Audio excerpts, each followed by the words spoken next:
Aujourd'hui, les parcs d'attractions sont incontournables. Chaque année, plus de 800 millions de visiteurs s'y précipitent afin de tester les attractions les plus impressionnantes et ressentir le plus de sensations et d'émotions fortes possibles. On en trouve partout. Bon, bien sûr en France avec Disneyland Paris, qui est le parc le plus visité d'Europe au passage, mais aussi en Espagne, en Allemagne, aux États-Unis, au Japon, aux Émirats, etc. Chacun a son propre univers, ses records, ses promesses d'adrénaline. Je suis sûre que tu es déjà allé ou que tu as déjà eu envie de t'y rendre. En revanche, si tu veux profiter dans la joie et la bonne humeur, je te déconseille très fortement le parc dont on va parler aujourd'hui. Contrairement aux autres, il est volontairement sombre, dérangeant et ne t'offrira pas de grands frissons. Sauf si tu apprécies le malaise et les expériences troublantes. Il s'appelle Dismaland et c'est une création signée par l'artiste Banksy. Mais alors pourquoi ce parc a-t-il existé et qu'est-ce qu'on pouvait y retrouver? Comment ces artistes ont transformé un ancien lieu de divertissement abandonné en un complexe qui accueille des visiteurs dans une ambiance morose? C'est ce qu'on va voir aujourd'hui dans cette vidéo.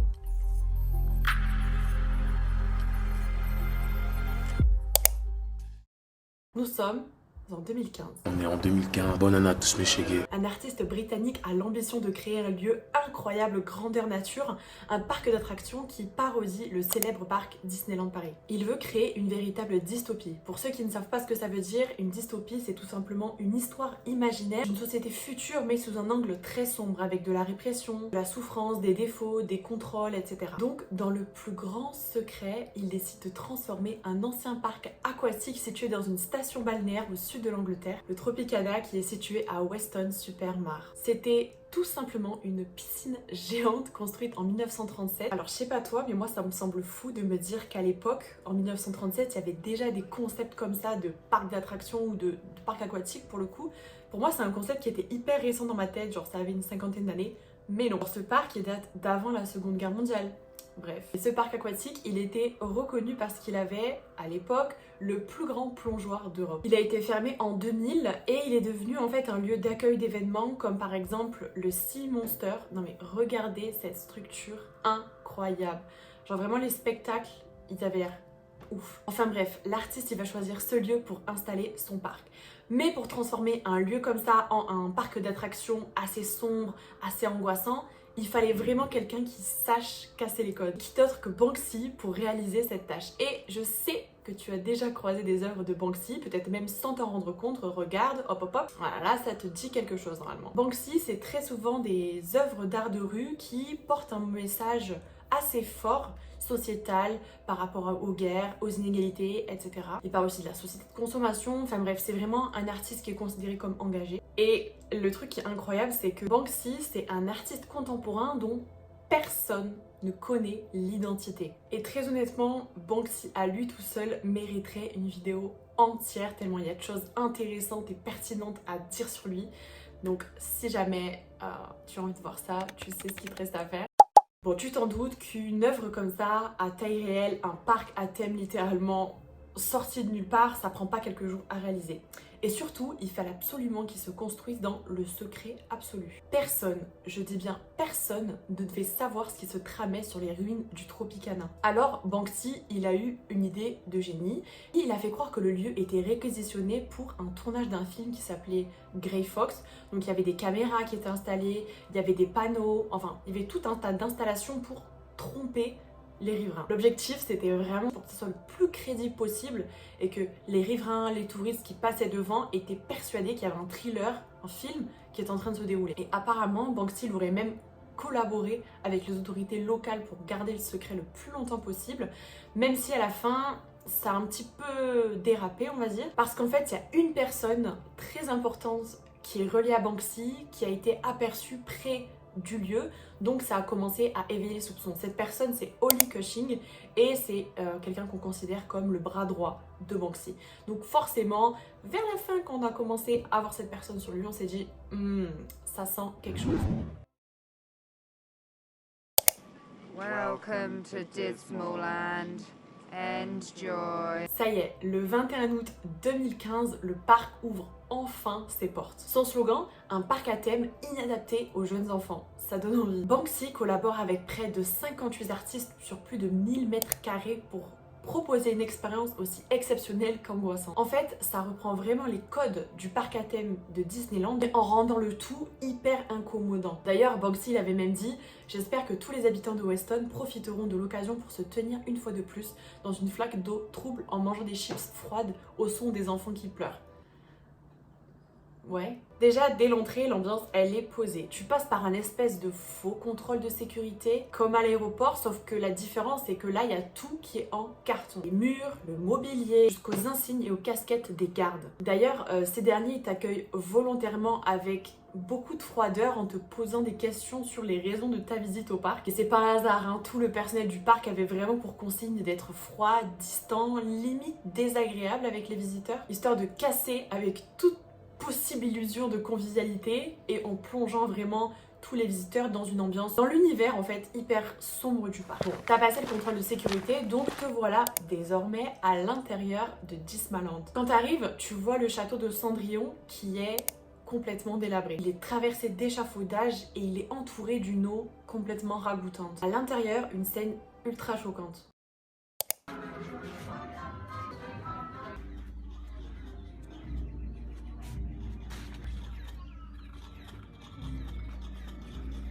La princesse Cendrillon semble victime d'un accident de voiture avec sa fameuse calèche en forme de citrouille. Elle est inanimée, complètement inerte. Les chevaux blancs aussi sont au sol et le tout est photographié par des paparazzis. Lorsqu'on sort du château pour quitter cette scénographie perturbante, on aperçoit la célèbre sirène Ariel qui semble coincée dans l'espace, comme si elle avait bugué ou qu'elle était en cours de téléchargement. En s'éloignant un peu, on tombe sur un étang. Un étang très particulier car il s'agit d'une représentation des falaises de Douvres en Angleterre avec des petits bateaux remplis de demandeurs d'asile qui rôdent autour des côtes. Ce sont des bateaux télécommandés que les visiteurs pouvaient piloter. Certains d'entre eux sont même tombés à l'eau. Et puis, comment rater ces deux sculptures gigantesques dont l'une représente deux seuls morques qui s'entrelacent? Ça fait référence à notre rapport aux énergies fossiles. On peut aussi apercevoir un cheval géant construit en échafaudage, mais qui reste quand même très majestueux. Et à côté du parc d'enfants, tu pouvais tomber sur un faux magasin de prêt qui s'appelait Pocket Money Loans, et le concept était étrange, à proposer aux enfants une avance sur leur argent de poche, mais avec des taux d'intérêt à 5000%. Donc ça n'a vraiment aucun sens, c'est encore une fois pour essayer d'éveiller les... Je sais pas si ça éveille qui que ce soit, parce qu'un gamin de 5 ans, je pense qu'il ne sait même pas ce que c'est un taux d'intérêt. Et pour pousser la blague encore plus loin, ils avaient installé un trampoline avec en haut un espèce de texte qui correspondait du coup aux conditions, aux petites lignes du contrat du crédit qu'ils avaient octroyé auprès de cet établissement fictif. Et l'objectif, c'était qu'il fallait sauter sur le trampoline pour apercevoir en tout petit les lignes du contrat. Enfin, tu pouvais voir une sculpture assez frappante, une femme qui est complètement attaquée et recouverte de mouettes. Ça, c'est un clin d'œil aux côtes anglaises où les mouettes sont considérées comme de plus en plus agressives jusqu'à finir dans les journaux. Bref, l'objectif ici, tu l'as compris, ruiner ton enfance. Ça y est, il n'y a plus de contes de fées, ni pour les petits ni pour les grands, c'est terminé. Quand on regarde ces vidéos, sans même y avoir été, on sent réellement le malaise. Ça se ressent quoi à travers l'écran. D'ailleurs, Dismaland, c'est littéralement la traduction de lugubre et de Disneyland, donc le parc d'attractions. Donc c'est vraiment un mot valise. Ça se dit ou pas un mot valise? Ouais, je crois que c'est ça le sens. En fait, Banksy, il s'est inspiré d'artistes pour créer cet univers, notamment d'un tableau. Il est de l'artiste Jeff Gillette et il représente un peu une scène post-apocalyptique où tout a été dévasté. D'ailleurs, il y a même un panneau qui signale que le lieu anciennement dévasté accueillait des constructions assez futuristes et plutôt dignes des plus belles villes du monde. Mais même cette illusion est abîmée par la catastrophe qui a eu lieu, parce que même le panneau il est un petit peu griffé, enfin pas griffé mais un peu détruit. Et des décombres jaillit un petit Mickey qui garde son éternel sourire. Bon, tu l'as compris, le but c'est vraiment de parodier et de critiquer les parcs d'attractions classiques en y ajoutant une grosse touche de cynisme qui est habituelle des œuvres de Banksy. Dans ce parc et à travers toutes les attractions, il y aborde des thèmes aussi variés que le consumérisme et ses excès, la répression policière, la surveillance de masse, mais aussi les inégalités sociales, la crise migratoire ou encore les dérives environnementales. Les attractions, elles étaient au mieux décevantes, comme par exemple ce mini-golf où la balle disparaît dans le baril de pétrole, et choquantes au pire, comme cette fameuse reconstitution réaliste d'un village britannique où les maisons sont en ruine, les rues sont sales et les seules figurines présentes sur l'œuvre sont des policiers qui quadrillent absolument toute la ville. En te baladant dans l'enceinte du parc, tu pouvais aussi tomber sur une scène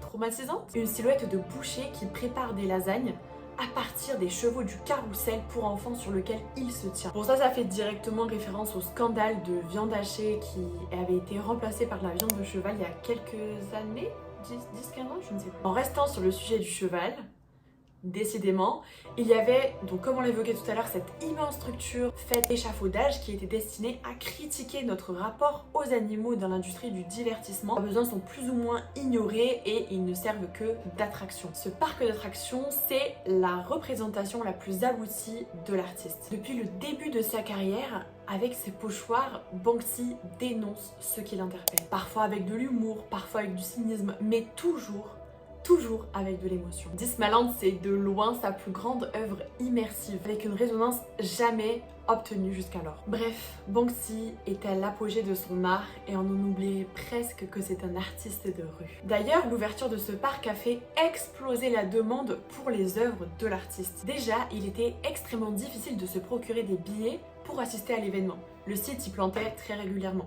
Et surtout, les gens ils sont vraiment venus du monde entier pour voir ça. Il y en a même qui faisaient la queue sur le front de mer pour pouvoir rentrer. Aux enchères, le nombre de lots vendus par l'artiste a augmenté de plus de 50% et lors d'une première vente aux enchères destinée à Banksy qui a eu lieu en 2016, près de 40% des œuvres ont dépassé leur valeur d'estimation. Ça a boosté sa carrière et sa cote de manière spectaculaire tout en renforçant son impact auprès du public. D'ailleurs, il a pensé son parc dans l'objectif que tout le monde puisse en théorie y assister. Il a mis les billets à seulement 4 € pour justement que les familles par exemple qui n'avaient pas beaucoup de budget puissent quand même avoir une chance de se procurer une place. Et c'était gratuit pour les moins de 5 ans, même si très honnêtement, si j'ai un enfant de 5 ans, je l'emmènerai pas là-bas. Un fait amusant, c'est que les personnes qui travaillaient chez Disney étaient interdites à l'entrée du parc. L'artiste il a même déclaré « J'ai interdit toute image de Mickey Mouse sur le site ». C'est une vitrine pour les meilleurs artistes que je puisse imaginer, à part les 2 qui m'ont refusé. Bon, il a quand même eu des refus, quoi. Plus de 4000 personnes se précipitaient chaque jour pour voir le parc sur une durée totale de 5 semaines. Au total, ce sont environ 150 000 personnes qui ont visité le parc. Quand je t'ai dit que les gens ils faisaient la queue parce qu'ils étaient prêts à tout pour avoir des places, je ne t'ai vraiment pas menti. Il y en a qui attendaient des heures et des heures, la journée entière, pour espérer avoir une place, qu'il pleuve, qu'il vente, qu'il neige. Toutes les personnes, enfin les riverains qui avaient des terrains au bord de cet événement, parce que bon voilà, c'est quand même une station balnéaire, il y a des gens qui habitent là. Donc ils ont loué les espaces devant leur maison pour que les gens puissent venir s'y garer, plus cher que l'entrée même du parc. C'est tellement genre l'inverse de ce que l'artiste aurait voulu, je pense. Même des célébrités qui ont fait le déplacement. On peut compter par exemple Brad Pitt, Mark Ronson ou encore Jack Black. Et franchement, on les comprend. Tout ça, ça a eu un impact sur l'économie locale. On peut par exemple noter qu'il y avait des hôtels qui étaient complets tous les soirs avec 50 000 nuitées supplémentaires générées par l'événement. Et ça t'ajoute les restaurants, les transports, etc.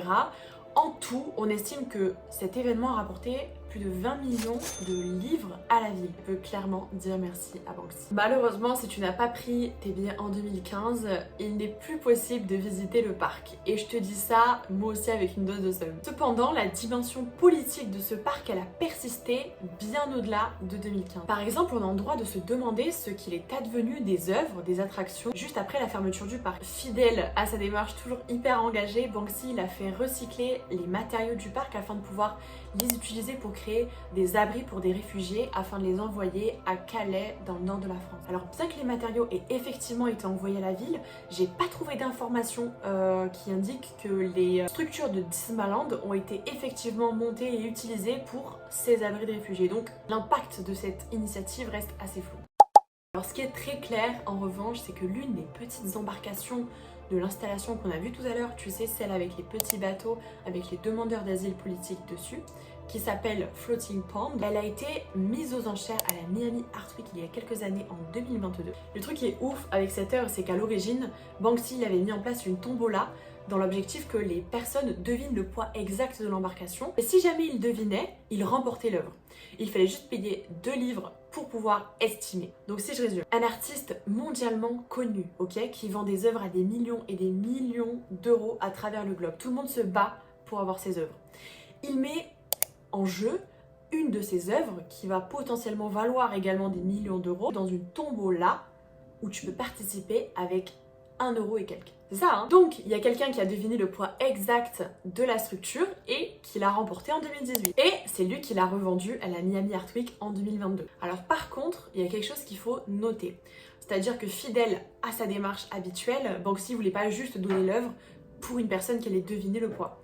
Il avait vraiment insisté pour que le prix de vente de l'œuvre, il y ait 50% qui soit reversé à une association.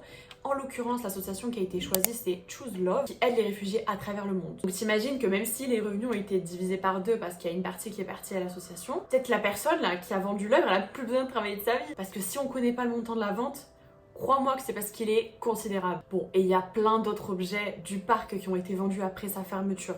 Par exemple, il y a le programme officiel qui était juste une brochure et qui devait rien valoir, on devait même les donner à l'entrée du parc. Les collectionneurs peuvent aussi être à la recherche d'objets plus abordables autour de l'univers du parc, comme des t-shirts, des petits autocollants. Et là, on va aborder un sujet épineux. Il est important de noter que la plupart, certains, beaucoup d'objets qui ont été vendus après la fermeture du parc étaient des contrefaçons. En 2024, la police de Catalogne a démantelé un réseau de faussaires qui vendaient des œuvres prétendument créées lors de Disneyland, accompagnées de faux certificats d'authenticité. Bien sûr, c'était 100% contrefait, en totale illégalité. Et les fausses œuvres, elles pouvaient être envoyées en Europe ou aux États-Unis par exemple, pour environ 1500 € l'unité. Donc c'est quand même considérable.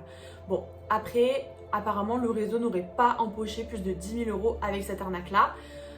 Mais bon, on voit quand même que la notoriété grandissante du parc a permis à certaines personnes de s'enrichir. Et qu'il y avait un réel engouement autour de l'art de Banksy. Alors j'ai gardé cette info intéressante pour la fin. Mais surtout pour les personnes comme toi qui sont encore là à ce moment de la vidéo. D'ailleurs, si c'est la première fois que tu tombes sur cette chaîne, on risque de ne plus se revoir. Alors pour continuer l'aventure, abonne-toi à cette chaîne. Et on poursuit. Banksy, en parallèle de la réalisation du parc, il a réalisé une centaine d'œuvres de pochoirs sur carton qu'il a disséminées un petit peu partout dans les attractions. Comme à son habitude, c'était des œuvres qui étaient engagées et qui portaient des messages. Au dos, tu pouvais y trouver Enjoy Your Free Art, donc profitez de votre art gratuit en quelque sorte, ainsi que le numéro de série, enfin le numéro d'exemplaire. C'était une manière pour lui, en tout cas on l'interprète comme ça, de brouiller un peu les codes du marché de l'art en récompensant les visiteurs qui prenaient vraiment la peine de regarder les moindres détails du parc. Et ma question c'est, est-ce que c'était trop beau pour être vrai? Bah peut-être bien. Les sources nous disent qu'il n'existe aucun certificat officiel pour ces œuvres. Sur le forum Reddit par exemple, on peut lire « Je remarque beaucoup de variations dans l'écriture. Certains ont le nom de Banksy pochoiré sur le devant, d'autres pas. » Bon, apparemment, le tampon du parc serait une garantie de son authenticité, mais bon, rien n'est moins sûr. C'est pas comme s'il était difficile de faire la contrefaçon d'un Banksy. Mais surtout, Banksy, il a déjà créé un organisme officiel qui permet d'avérer ou non si une œuvre est authentique. C'est le seul et l'unique arbitre. Et sans son aval, tout pochoir récupéré à Disneyland reste non certifié, et donc ça peut ouvrir la part belle aux spéculations et aux doutes. D'ailleurs, la plupart de ces cartons n'ont jamais été authentifiés. Aujourd'hui, le parc il a été démonté, c'est plus possible de voir l'exposition Disneyland. L'espace qui accueillait l'exposition est en pleine rénovation pour devenir un grand espace culturel qui va pouvoir accueillir jusqu'à 5000 personnes. Et concernant Banksy, l'impact de cet événement a rayonné bien au-delà de 2015 et a impacté la suite de sa carrière durablement, car il a bénéficié d'une couverture médiatique assez impressionnante à l'échelle mondiale. Cette immersion complètement unique n'a jamais été reproduite, et peut-être qu'elle ne le sera jamais plus. Est-ce que toi, t'aurais visité le parc, même par simple curiosité? Merci d'avoir regardé cette vidéo, n'hésite pas à liker si ça t'a plu, et moi je te dis à très bientôt.